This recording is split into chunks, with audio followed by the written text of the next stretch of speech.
Good evening and welcome to the HHH Racing Podcast, episode 189, as we're taping here live on a beautiful fall Tuesday evening. I'm your host, Howard Kravitz. Thanks for joining us tonight. We've got a real special podcast. We actually have two podcasts. After this, if you're watching live, we have an 8 o'clock show, which we're really excited about with Matthew DeSantis from Trust the Profits, where Pete Visco will be hosting and we'll be going through a lot of the Breeders' Cup preps. But this show, wow, this is going to be heated. This is going to be a lively debate. Strap it in, folks, because I know my co-host Pete Visco and Paul Halloran are going to have some very strong opinions on some of the interesting and controversial disqualifications that happened this weekend at Keeneland. We're going to be discussing three of them on tonight's podcast. Please make sure you subscribe. Bottom right hand side of the screen. Of course, you can hit that notification bell, which will tell you when new shows will arrive here on the podcast. And we have a lot of exciting podcasts coming. You really need to hit that notification bell. It's really important. You also need to pound that thumbs up button, which will tell other viewers of YouTube they should check out this podcast. Of course, you can follow me on Twitter at HKravitz and on the name tag below, HKravitzHorse at gmail.com. You can follow us on Spotify, Apple Podcasts, and Anchor. Please listen there. We've got fantastic power picks. I'm not going to take too long on this first show tonight with all the promos. Just look below the video player. The power picks had a very nice, actually, one of our co-hosts had a very nice exact, I believe, at San Anita, thanks to the power picks. So congratulations to him on that. We've got a great website, hhhracingpodcast.com. And then they're not so new now. It's been about 2 weeks, but Hawthorne Racecourse and Stable Duel welcome as new official sponsors to the pod. We really appreciate it. Guys, we're not going to waste much time tonight. We've got a lot to talk about. So let's bring on my co-host to help me get through these controversial disqualifications. Were they good decisions? Were they not? We really want to hear your opinions tonight. It's so important that we get a lively discussion tonight, and we need your help to do that. So in the live chat, please make sure you comment in the upper right-hand side of the screen. We already have Nick Feldman here. Nick, thanks for joining the show. We got Matthew Chimura. Yeah, wow, roughing the passer. Wait, you can't touch Tom Brady. What are you talking about? And there was another one too. The roughing the passer has gotten completely out of control. We might talk about that, Matthew. Anyway, just like Matthew and Nick, we really want to hear from you guys. So please make sure, if you're listening to this through Twitter, I highly recommend you go to our YouTube channel and just go to YouTube, search bar HHH Racing Podcast, because if you're watching this on Twitter, if you go to YouTube, you can actually be active in our live chat and give your opinions. So you might want to switch over to that. All right, let's bring on my co-host here from the Saratoga Special, Paul Halloran, and I hope a fully recovered Marylander. Nope, he's shaking his head. I guess not. Pete Visco, that sinus infection not cleared up, huh, Pete? No, it's still working. Still taking pills, still working. Voice still sucks. Nose is still stuffy. I'm sorry. Paul, Yeah, nice what can you do? play. Nice hat, Paul. How you doing, Paul? You're muted. Oh, wow.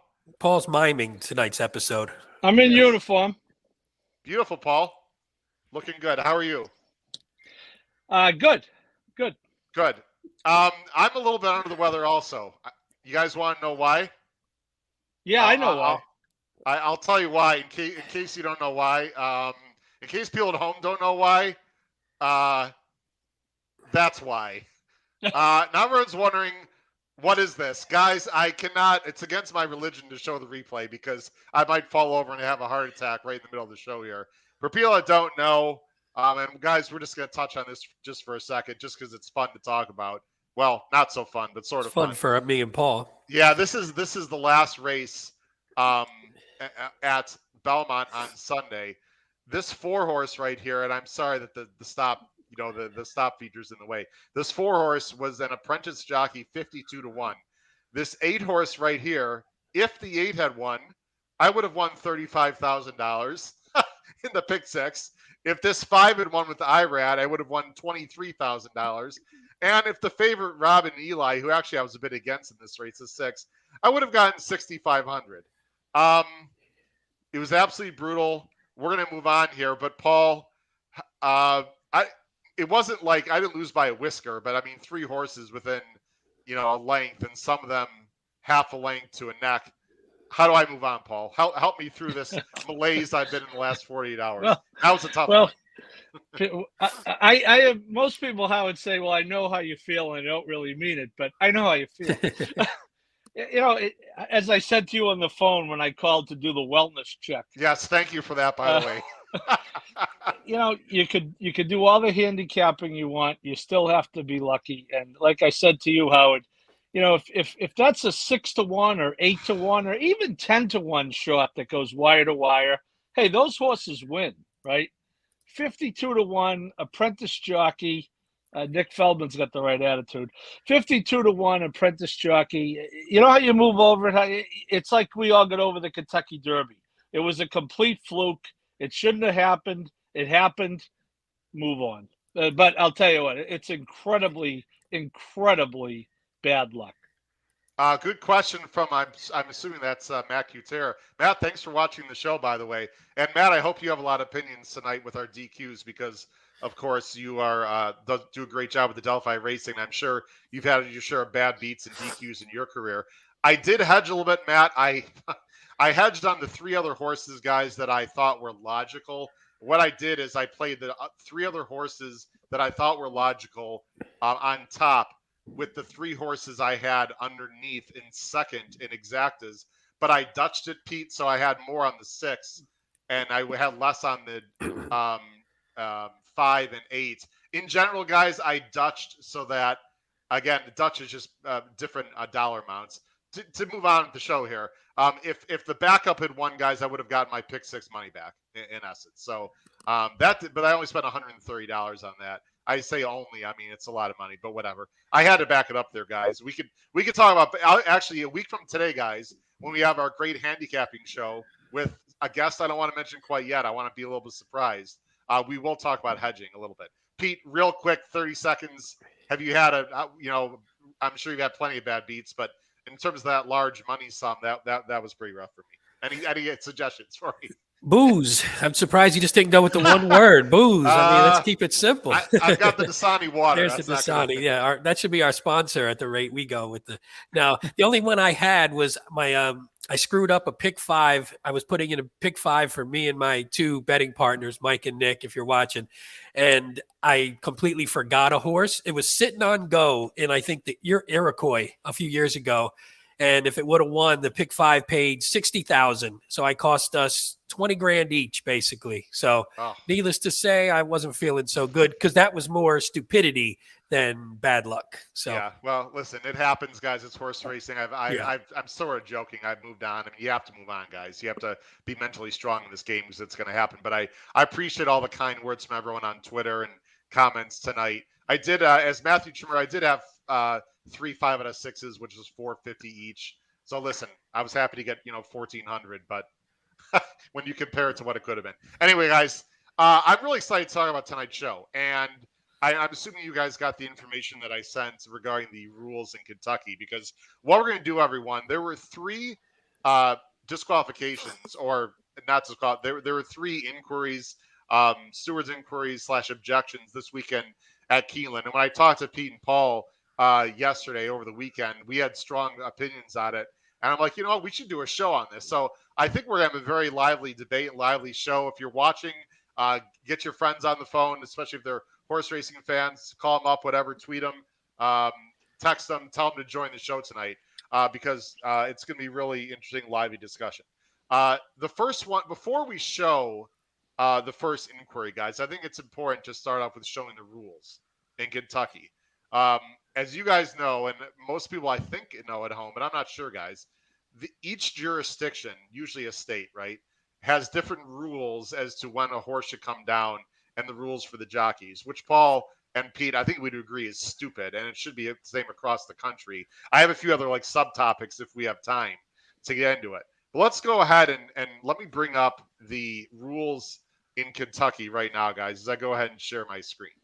Now, for everyone, I'm going to put us both on screen here before we, all 3 of us. First of all, I did deep diving, guys. I want to make sure we're accurate on the show. The Kentucky administration regulations have rules for the state in general, and they have given their overall responsibility to the Kentucky Horse Racing Commission. This is this is the Kentucky Horse Racing Commission is to control these rules. This is Title 810, Chapter 4, Regulation 40, Section 12 and Section 13. Okay, so this is real, and this is what it is. Now, I know we're gonna have people listening. So very quickly, guys, I'm gonna very quickly read through the rules.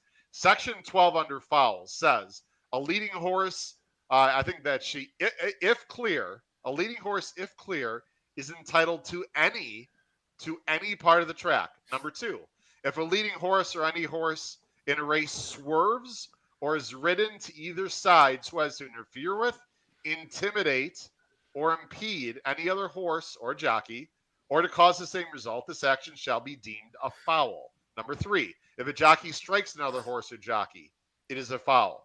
Sonny. Number 4, in the opinion of the stewards, a foul alters the finish of a race. An offending horse may be disqualified by the stewards. Before I get to Section 13, and again, we obviously, guys, want to get to the actual tape itself. Paul, I'm going to let you go first. Anything in Section 12 you an issue with, or any very quick comments on Section 12 alone? No, I think it's straightforward, although there's certainly room for a lot of subjectivity in it. Pete? That's exactly what I was going to say. It's ambiguity. It's the way rules are written in most walks of life, where there's gray areas and it's not black or white, and you can interpret them whatever way that person who's interpreting them on that day chooses to, unfortunately. Okay, I agree. Let's go to Section 13. Stewards to determine foul riding. Number 1, a jockey shall make a best effort to control and guide his or her mount in such a way as to not cause a foul. Number 2, the steward shall take cognizance of riding that results in a foul, irrespective of whether or not an objection is lodged. And number 3, if, in the opinion of the stewards, a foul is committed as a result of a jockey not making a best effort to control and guide his or her mount to avoid a foul, whether or not intentionally or through carelessness or incompetence, the jockey may be penalized at the discretion of the stewards. Okay, guys, there's a lot to unpack there. In general, Paul, like you said, a lot of ambiguity, right? I mean, absolutely. And the part at the bottom is simply to cover themselves. If they don't DQ a horse, they can still suspend the jockey, which happens more than you would think. That's what that means.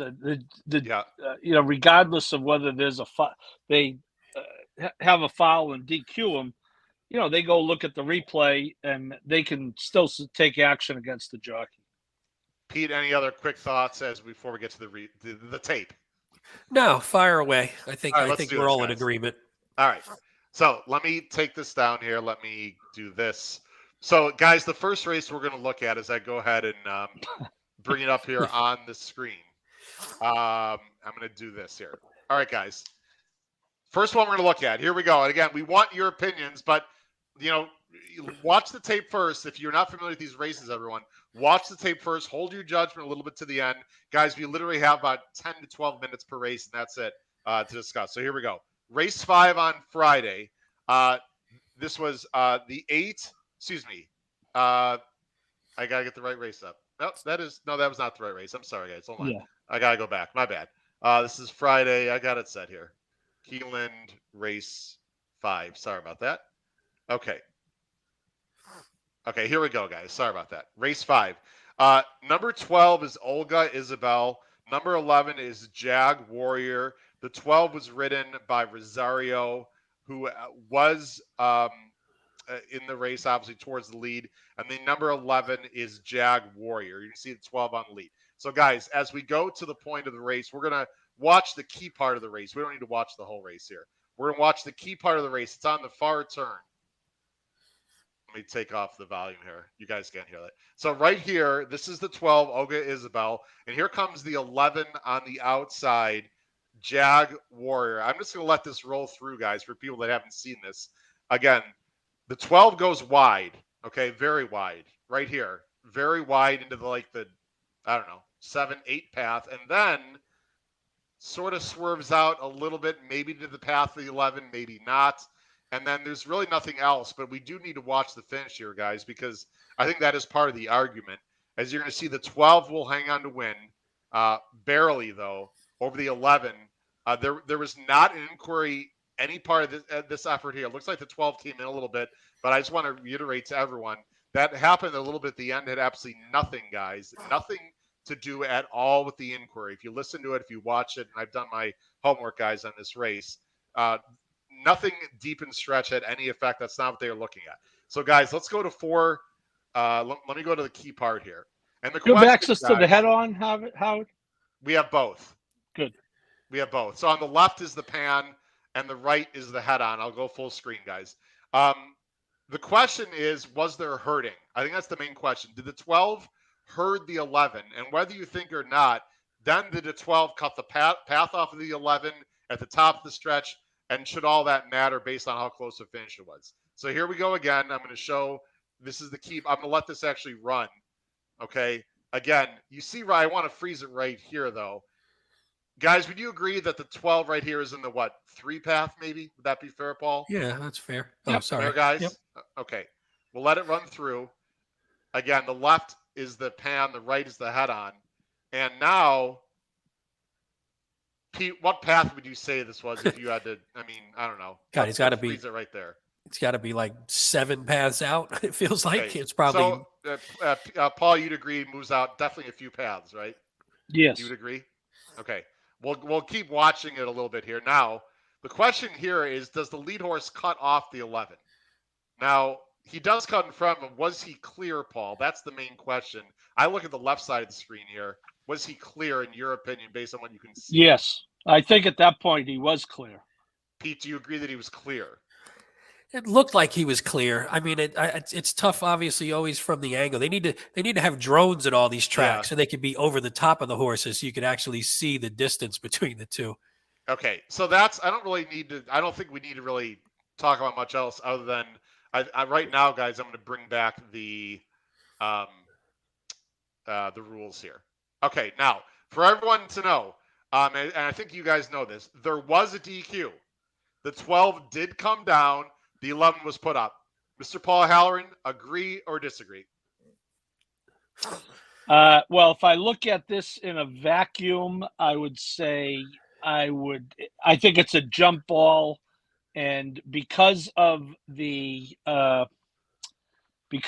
finish, I guess if a gun to my head, I would say DQ, but it's pretty weak. Pete? Yeah, no, I think this is one where we've seen much more obvious ones not come down, which is what makes it confusing. Yeah, you got stay tuned, Pete. You're going to see it again soon. Oh, I know, but I think my thing is this one was a little less egregious. I think everything the horse did was wrong potentially, and the fact that the other horse was coming back at him was, I think swings it a little bit, so it makes it seem like you definitely costed something. So I'm not against this one. Doesn't rile me up one way or the other. Okay. In all honesty, I mean, I had no money on it either. So maybe if I had money on one side or the other, like I will bring some comments up because there's a little bit from both sides. Yeah. I think in the comments. Pete, feel free to put up a lot of comments because I do a lot of I got to do a lot of clicking myself. So Pete will bring up some comments, and I think it's important for everyone at home, Pete and Paul. And you guys can do whatever you want, but I'm going to be very transparent and say that I had no bet at all in this race. No bet at all. And again, whether we had money on the races we're talking about, I shouldn't really have any opinion on what we're saying. Guys, if you go back and look at the rules, the other thing I want to say, because I know we're going to get a lot of comments, guys. I know people want to say, well, I was watching a race in New York and guys, none of that matters. This is Kentucky. It doesn't matter what they do in California. It does not matter what they do in New York. That is an invalid argument, to be respectful to everyone. So you need to look at the rules of Kentucky, okay? And also, guys, there were some suspensions handed out this weekend, which we're going to get to. So it was very clear to me that Kentucky is, I think it's fair to say, a little more strict. That's my opinion, at least. A little more strict, a little less leeway than definitely New York. California, I'm not quite as familiar with, their stewards out there. Let's go to the rules, guys, and I'll give my opinion here. If he's clear, that's debatable. However, the one that, to me, I think is why I agree with it is really number one, and it's all about hurting. There's no way that Rosario on the 12 was, had full control over the horse, and it seemed like he was doing it to me on purpose because there's no reason, guys. It's not like it was a sloppy track and you want to stay away from the inside or anything. Like, there was no reason. The horse wasn't looking left or right. There's just no reason for Rosario to do that other to herd. And I know you guys, I'm pretty sure you guys don't like herding because we've talked about that before. So the fact that he herded him 4 paths and then forced the 11 to come back to the inside, even if he was clear, and most also importantly to me, guys, is where does it say where it determines the number 4, section 12, alters the finish of the race, guys. When you lose by an inch and you get herded out 4 paths and then you have to force back in, to me, it's not a no-brainer, but I completely 100% agree with the stewards on this one. Final thoughts, Pete and Paul, on anything I said or any of the comments that are coming up. Go ahead, Paul.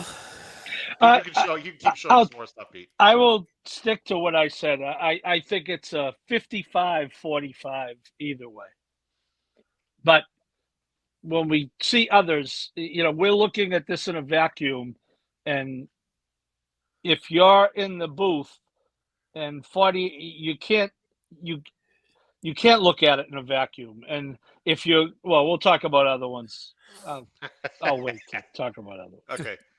Pete, final thoughts? I mean, I like this comment here is where some of it is if you're trying to see if one horse is ahead and you can't, does that, it's almost like in the NFL when they say whatever the call on the field was, because you don't know, you sort of lean that way. In this one, you say, I don't know. It's not like obvious where he cut him off, but I do agree with the herding part. That's what it looked like. But there's I don't know. This one's a little more ambiguous to me. I think I agree with Paul where I like sort of like the 55-45 just because I don't think it's like super clear cut and dry, but I have no problem at all with the takedown. I think maybe it was a little conservative, but it's fine. Yeah. I'd rather be conservative than let egregious ones fly and not cope. So totally 100% agree. Guys, I don't know if it looked like he was clear. I'm sure the stewards had a better look, by the way. He might have been clear. To me, that's not really the issue, guys. To me is the unnecessary herding 3 or 4 paths for no reason whatsoever. And the fact that it was, how much do you think now? Oh, by the way, the stewards do have to file a report, guys. I looked yesterday. There was nothing filed yet. I want to apologize to everyone. You can go on the Keeneland website. They do file reports. I don't know how quickly they do it, though, Pete and Paul, but eventually there will be a report filed by the stewards. If the 11, last question, we're going to move on, guys. If the 11 lost by a length or 2, Paul, do you think he would have come down? I don't want to try to get in the minds of people who can't get a report filed in 72 hours after an incident like that. There it is, the first insult of the stewards. No, but I mean, really, I won. That was the under at 10:15 into the show. Doesn't that just summarize what's wrong with this game that we love? I shouldn't laugh about that report, Howard, should have been up Friday night. Okay, they had to make a decision, right? They talked to each other. It was either a 3-0 vote or a 2-1 vote. So they knew what their reasoning was. Well, unless they didn't have an iPad or a laptop, why the hell hasn't that reason been codified? I mean, how about if you lose that race? What if that cost you a pick? Now, I didn't have a nickel on the race, same as you guys. Right. What if that race cost you a pick 5 or exacta, whatever? You don't, on Tuesday night, you can't get an explanation from these idiots? Well, it might be out, Pete. I didn't have a chance to look today. I just want to be fair. It might have been out this morning. I don't know. That's a good one, which is still not acceptable.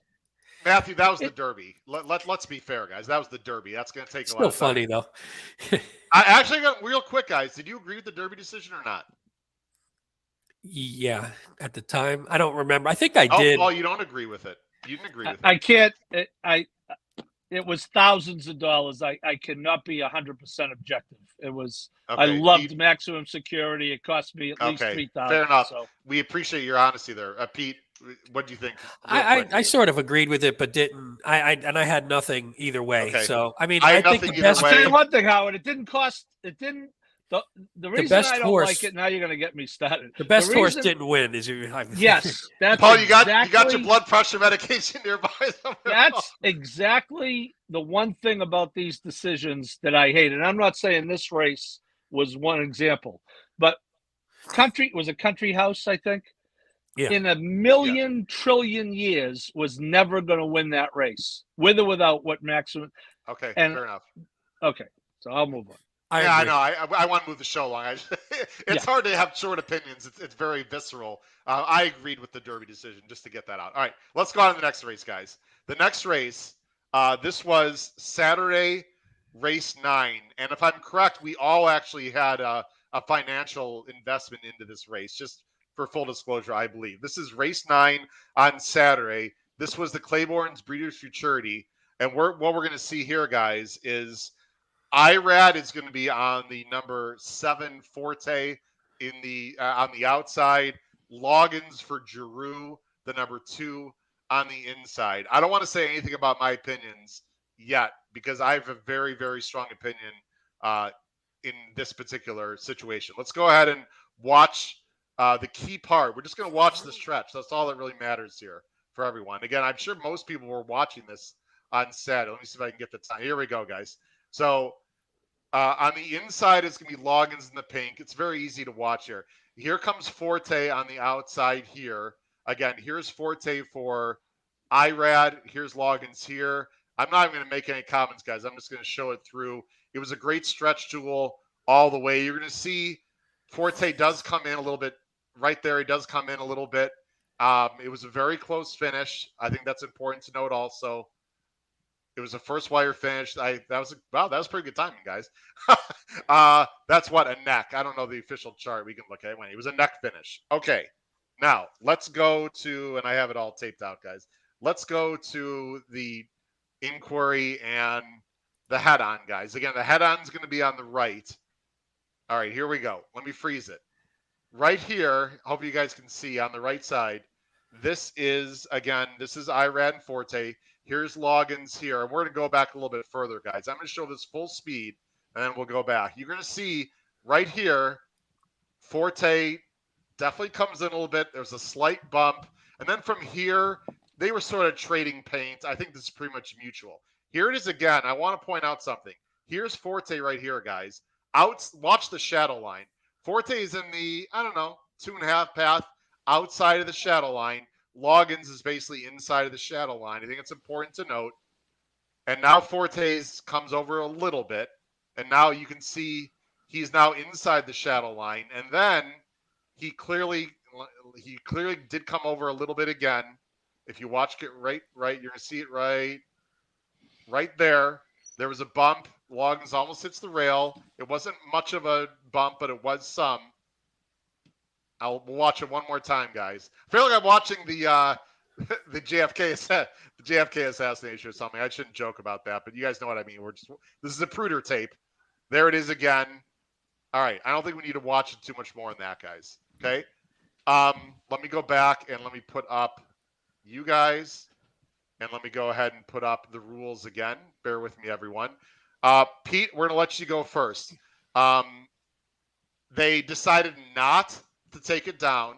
IRAD stayed up. I know there's a lot of people watching. Wow, the comments are on fire, guys. People are firing. I know there's a lot of IRAD hatred out there. I think we need to try very hard to take away. This is all in a vacuum, right, Paul? Let's just focus on this race and in Kentucky. The horse stayed up.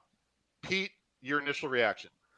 Oh, you know me. We were watching this one live on the show on Saturday, and my thought was this was nothing. It was just some incidental bumping. I didn't think IRAD did anything. I thought the horse just went in a touch. I actually thought, and if nothing else, I didn't think it cost Loggins anything. I thought it cost Forte winning the race by maybe 3/4 of a length to a length in the end, because I think he actually took the brunt of the bump and was going by a little more cleanly. So to me, the decision was correct. I had both horses. Forte was a better it was he was longer odds, so it was a better circumstance, but I had both horses, so I'm not super swayed by the betting aspect of it, but I thought it was fine exactly the way it was. Okay, so Pete agrees. Paul, I don't recall if you were alive in this pick 5 or not with either one of these. And again, you don't have to say, but what's your feeling on the Stewart decision here? Yeah, honestly, I had the 2. I didn't like Forte, but I would have left it alone.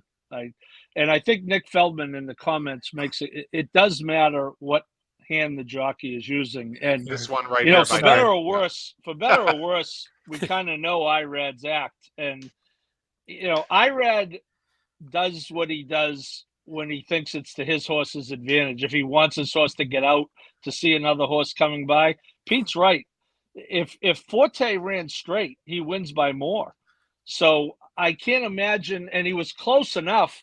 Irad had no reason to have Forte, want to get close to that horse. He was going by. So again, not that matters, but I would not have taken that one down.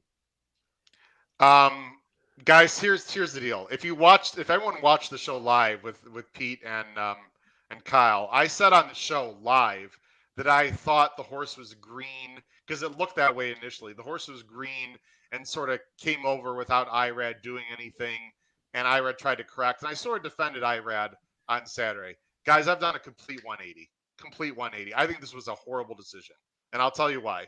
And for full disclosure, I did need logins, but that's not why. And if people think that's why I'm saying it, I can't control what other people think. But I wasn't lying. I would have lost the pick 5 anyway, for the record, because I didn't like Annapolis in the last race. So, guys, it wouldn't have mattered. Here's the thing. This was clear intimidation. There's no doubt about it. There's no reason. I don't want to show the replay again. We just showed it.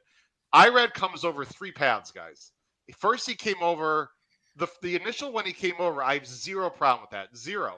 In fact, as bettors, we want jockeys to do that, right, guys? We don't mind when our jockeys bring horses close to the other horse. I got no problem with that.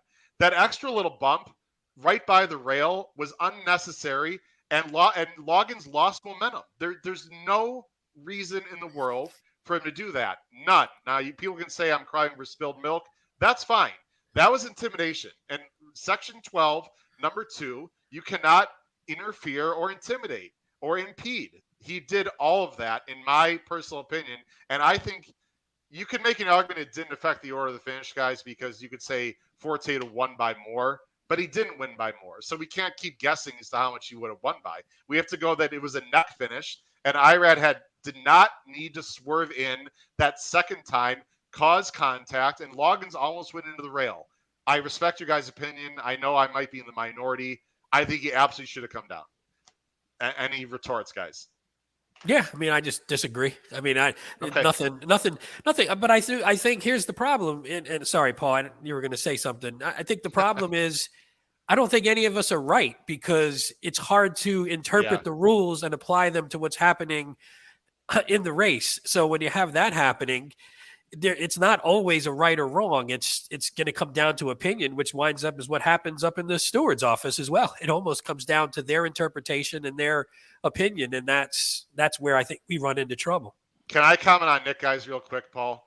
Please. To me, Nick, we love I love your opinions, Nick, and you're a great viewer. We can agree to disagree. That's the beautiful thing about horse racing, guys. I don't care if he was left-handed, right-handed, no-handed. The horse went in, and he didn't do it on his own. The horse did not swerve it on his own, in my opinion. Whether you did or you didn't, the stewards are saying that doesn't matter. I know that he did correct right away. Guys, he had to correct right away. Otherwise, Drew would have gone into the rail, and then would have been a serious injury. So, yes, thank you, Irad, for making sure that Drew isn't paralyzed. But, I'm not giving him bonus points for that. He bumped him near the rail, and he came in. I disagree. I love that Irad came in a little bit at first. That second one, though, guys, where there was contact by the rail, I think that affected the outcome. Paul, I'll let you finish here. Well, a couple of things. The reason why what hand he's using on the stick is if he's using the right hand, it makes it a lot clearer. Yes. Okay, yes. so it does matter. And 2, you do have to factor in that they're 2-year-olds. When we're talking about the horse maybe being green, that do they take? Do this? I'm actually on Ashley and Matt Cutera. If you want to comment on this, who's the racing manager of Adelphi Racing, do they take that into consideration, Paul, as far as you see, Well, that if it's a if 2-year-old race, they allow more crap than otherwise? it's not about allowing it, but if you think it's a 2-year-old is much more likely to act greenly than a 5-year-old. Okay. Right. Fair enough. So, I mean, Was that their race? third career start, maybe? Paul, was the race on Friday 2-year-olds? I mean, when he had the buyers up, they didn't have a lot of races. It looked like, but I don't remember if they were 2-year-olds I as don't know. well.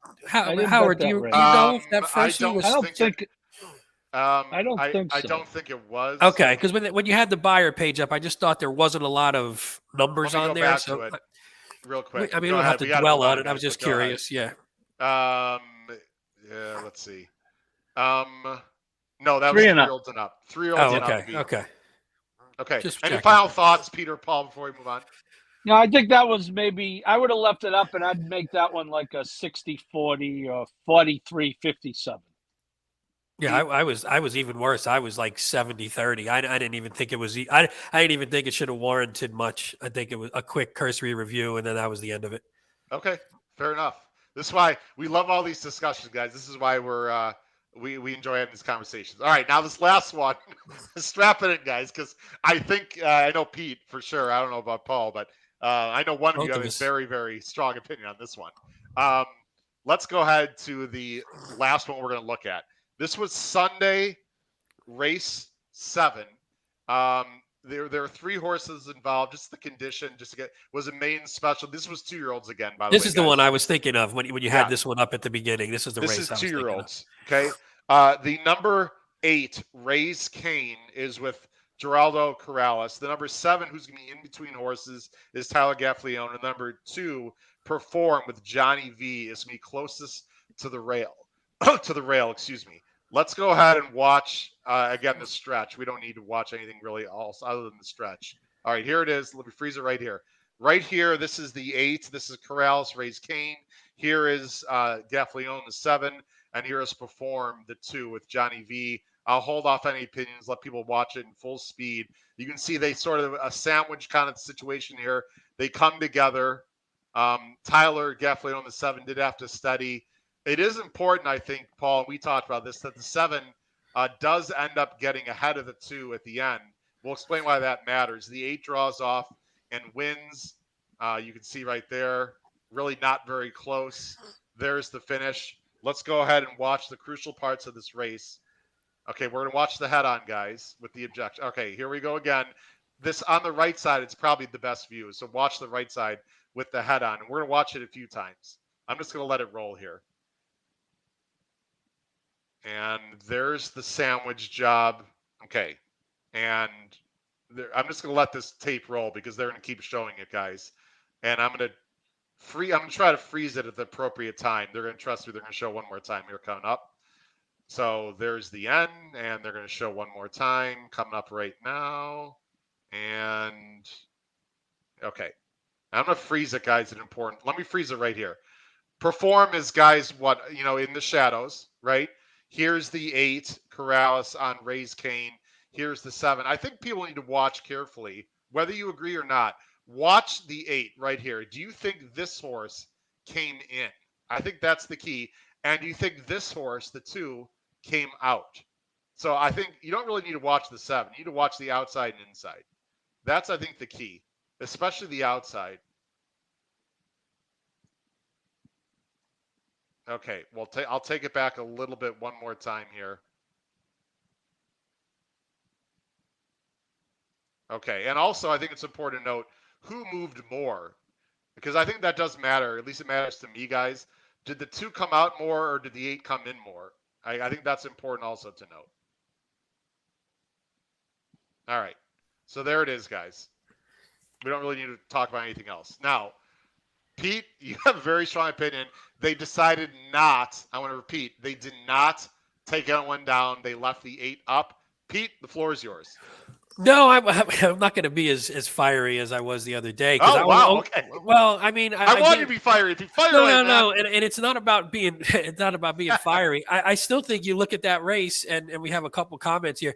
I'm not sure the 7 was ever winning the race. So if you take that into consideration, then I could see how you'd lean and leave the 8 up. I thought the 8 was the one who caused it. I know Nick in there said the 2 also came way more than the 8 moved in. I thought the 8 did more than the 2 did. I think the combination of the 2 put the 7 in a bad position, but I'm not sure the 7 was ever beating the 8. Now, this did cost me a pick 5, so I was a little bit pissed on Sunday when I first saw it because I didn't even watch the race live. I missed it, and Paul on text said, you got to watch this race and you'll be pissed. And so I was pissed at the time. I do understand leaving the horse up, but I think this was the most obvious of the 3, only in terms of cutting the horse off, taking away the horse's path, but I don't think it cost the horse a win. The horse did run second. I think that's probably where it would have ran anyway. Paul? I think it was borderline dangerous riding. Forget about who won and who didn't win. If the 2 came out a little, it's kind of irrelevant because the 7 beats the 2. If you watch the 8, watch where he is on the track. He definitely comes in. Here's the deal. You hear Richard Migliori talk about it all the time. Is the horse trying to go through a hole that's there or not there? And the hole was there for the 7 to go through. And then it wasn't there. Okay? So there's a hole and then there's not a hole. And if Tyler Gaffalione kept trying to go through the hole, there would have been a serious accident in this race because he had every right to keep trying to go through because he's virtually even with, he's about a third of a length behind. So now forget about that. Let's go back to my vacuum. There is no way you can tell me that the first race you showed today is a disqualification and that isn't. Okay. If you want to tell me they both are, okay, we can have a talk about it. But we just agreed that first one was a borderline hurting or whatever. All right. This is a situation where a jock, if he kept trying to go through that hole, he could have gone down, which is actually much more dangerous than hurting. I think that was an easy call, and I think it was 100% incorrect. I don't think it was 100% takedown. I'd say about 80-20, but way more egregious than the other 2, in my opinion. Guys, here's my opinion. Something very similar. First of all, I'm going to push back on one little thing. Paul, you know I respect your opinion, obviously. The hurting situation is totally different than a squeeze play. I call this like a squeeze play. This is apples and oranges to me. This is 2 completely different scenarios. This is worse. This is worse, right? Well, it's more dangerous, I would agree. But I'm just saying it's a different situation, is all I'm saying. This happened very similar to me a few weeks ago. I think it was in California. It might have been New York. To me, I'm assuming you guys would agree with this. I think it's pretty obvious. The 2 absolutely, and it does matter to me, Paul. I'll tell you why. The 2 absolutely comes over a lot more than the 8, in my opinion. Okay, I think it's pretty obvious, but that's me. And it does matter because the timing was just awful for Tyler on the 7. The 8 moved over not even half a path. I'll say. Look at it again. That's not correct. Yeah, I don't agree either. Oh, you can see look at the tractor marks on the track. Okay. You can see the shadow on the inside. Look at the tractor marks on the track where the 8 was. Let's see if I can bring it back again one more time. He moved over at least the full path. Okay, let's see. All right, he's right here, right? Yep. Okay, I'm gonna leave the arrow where it is. That's a full path? That's not a full path.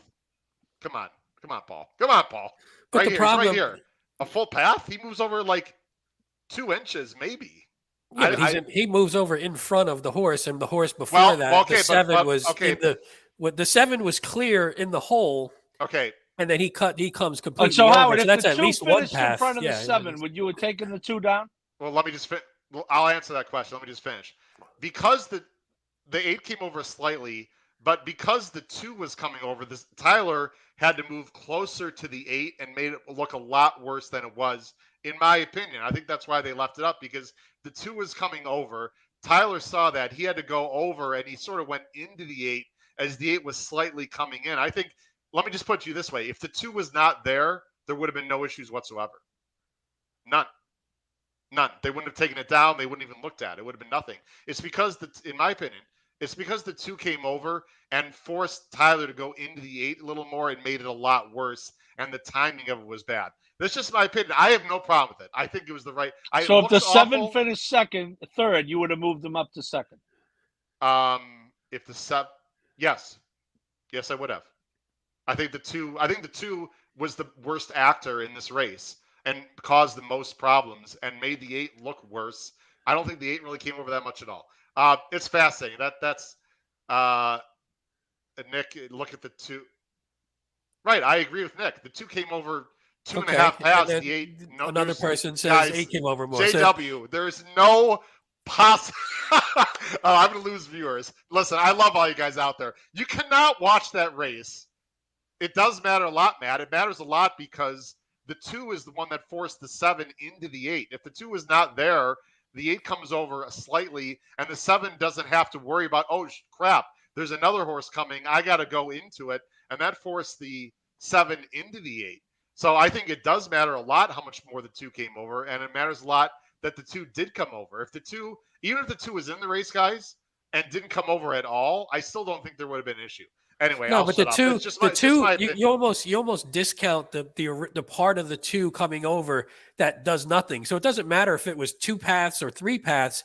The first 2 paths don't matter because they weren't interfering with anyone. You could come over a little bit when there's no one there, but I still think they came over into the 7 close to enough. But I think the 8 cut the 7 off a bit. But again, I think it's subjective enough to where I'm not sure. And that's what sucks about it. And I think in the end, the right horse won, unfortunately, for my ticket. And I think Paul's ticket as well, unfortunately. Right, Paul? I think that cost you something too. Yeah, I mean, but to my credit, I was ranting about it right after the race, and it was only leg 1 of the pick 5. So as a result, yes. I can verify that is true. 5.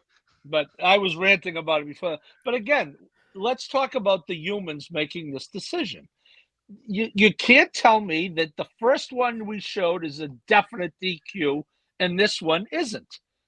And someone put in the comment, and it might have been a Delphi, the consistency is a problem. Yeah. Okay, we're talking 48 hours between those 2 calls. There was nothing close to contact on the first one. You can call it hurting, Howard. You can talk about, that's how IRAD does it all the time in New York, blah, blah, blah. There wasn't anything close to contact on the Friday race.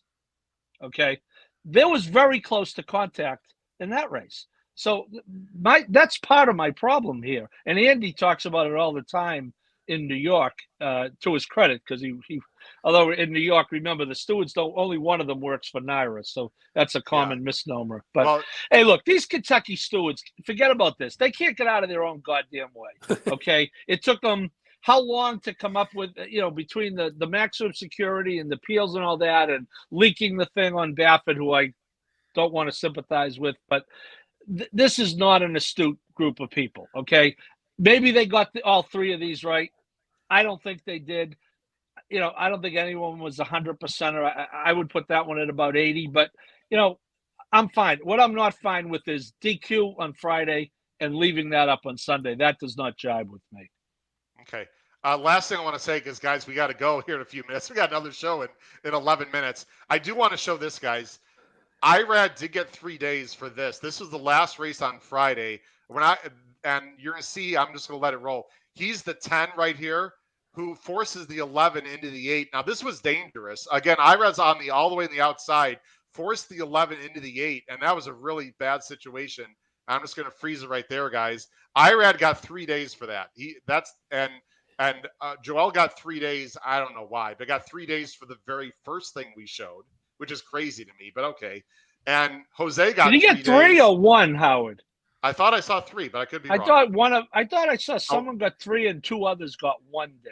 Okay, I could be wrong. Anyway, I'm not sure about that. Jose Ortiz got a day for his Raging Sea in the lane, and Ira got 3 days for that we just saw, and Joel got maybe 1 or 3 days on the herding. Anyway, guys. Matthew tomorrow says they all got 3. Okay.